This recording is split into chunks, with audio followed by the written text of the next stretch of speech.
هنا في كردستان يوجد عدد قليل جدا من المواطنين الذين خصصوا جانبا من منازلهم أو مزارعهم لإيواء ورعاية الحيوانات السائبة، وخاصة تلك التي تعرضت إلى حوادث عنيفة أو تعاني العوق ومشاكل صحية. السيدة فريشتا وزوجها موضع فخر لكل فرد هنا،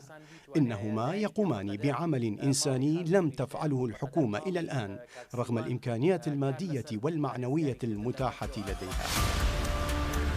المجتمع العراقي بصورة عامة والكردستاني منه على وجه الخصوص بحاجة إلى نشر الوعي وتعزيز دور الإنسان في توفير الرعاية للحيوانات وعدم إيذائها، فالحيوانات لها دور في تنشيط التوازن البيئي، فالمجتمع المتمدن يعرف من خلال تعامله مع الحيوانات التي لا تمتلك نفعا ولا ضرا لها ولا محيطها.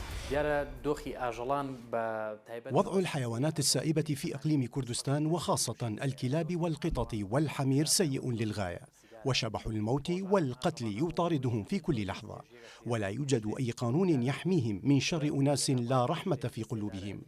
قدمنا مشروعا إلى الحكومة والبرلمان لإنشاء محميات صغيرة على أطراف المدن تأوي الحيوانات السائبة، فضلا عن تشريع قانون يمنع تعنيف تلك الحيوانات، ولكن إلى الآن لم نحصل على أي نتيجة تذكر.